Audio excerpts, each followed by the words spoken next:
So today, we're going to go on a bit of a ghost hunt, but not for a person. We're looking for a text, a book that kind of haunts the edges of the Bible. It influenced its writers, it shaped some of its biggest ideas, but for most of us, it's completely invisible. We're talking about the Bible's ghost book. Let me just start with this central puzzle here, because it's a good one. What if I told you there's a book that's quoted word for word in the New Testament, presented like it's scripture, but if you go looking for that book in your Old Testament, you won't find it. It's just not there. And no, that's not a riddle. That's a real thing. And here it is. This is the smoking gun right here in the tiny book of Jude. The author doesn't just quote some random saying. He names the prophet, Enoch, and he treats his words as a totally legitimate prophecy. The source for this quote? A book called, you guessed it, the Book of Enoch. Yeah, this is the story of that book. And trust me, it's a wild one. It tells this epic tale about a group of fallen angels called the Watchers, who came down to Earth, had kids with human women, who then became a race of destructive giants. And in the process, they unleashed evil on the world. It's the backstory to the whole Sons of God thing in Genesis. And for a long time, it was a really, really big deal. Okay, so to really get to the bottom of this, we've got to go back in time. We need to figure out, was this some weird fringe text, or was it actually a major player in the world before Jesus and the apostles ever came on the scene? Just look at this timeline for a second. The oldest parts of Enoch go all the way back to the 3rd century BCE. That is way before Christianity.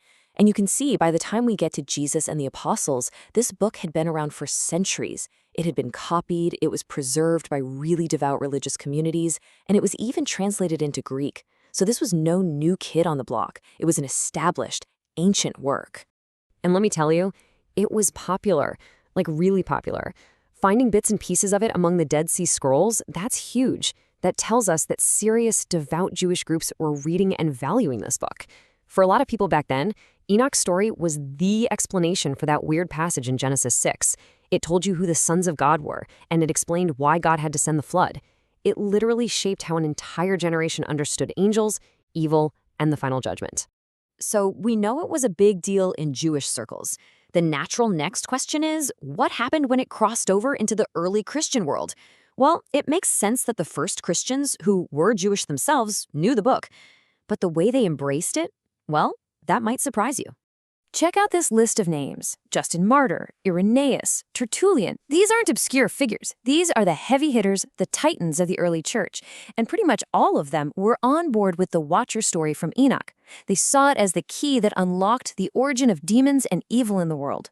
For them, this wasn't some weird fan fiction. It was a crucial piece of spiritual history. And nobody, I mean nobody, argued for this book more passionately than Tertullian. People sometimes call him the father of Latin Christianity. His logic was actually pretty simple. He said, look, Enoch prophesied about Jesus, and Jude quoted him as a prophet. So how can we, as Christians, just ignore it? You can feel the weight this book carried in the 2nd and 3rd centuries just from that quote. And you know, it's not just that one direct quote in Jude. Once you know what to look for, you start seeing the ideas from Enoch popping up elsewhere in the New Testament. When Peter talks about spirits in prison from Noah's day, or about angels being cast down and held in chains, that language, those concepts, are straight out of the Enoch playbook. That worldview was just in the air they breathed. Okay, so this is where the story takes a sharp turn. If this book was so old, so respected, and so widely accepted by early Christian leaders, then what happened? Why isn't it in our Bibles? This is the great reversal. The whole thing really hinges on a major shift in how people read a few verses in Genesis. The early view, the angelic one, came right out of Enoch's story. But over time, a different theory started to gain steam, the Sethite view. This one argued that the sons of God weren't angels at all. They were just the human descendants of Adam's good son, Seth, who married the descendants of his bad son, Cain.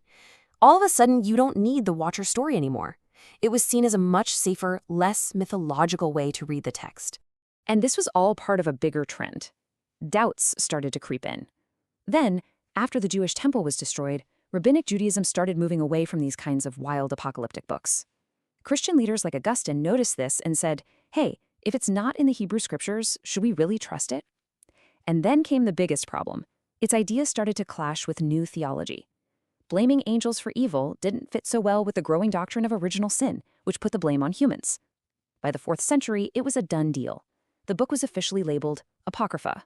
Interesting, but not scripture. But it didn't vanish completely. And this is amazing. The book survived in its entirety because the Ethiopian and Eritrean Orthodox Tewahedo churches held on to it. For them, it has always been a part of their Bible. It's really thanks to them that we even have the full text today. So the book basically got voted off the island. But here's the thing about powerful ideas. Kicking a book out of a library doesn't just make the ideas disappear. They have a way of sticking around, casting a long shadow. Yeah, you can say a book isn't canon anymore, that's one thing. But trying to erase its ideas from the collective imagination of the church, that's a whole different ballgame. It's just not that easy. Honestly, the legacy of Enoch is just massive.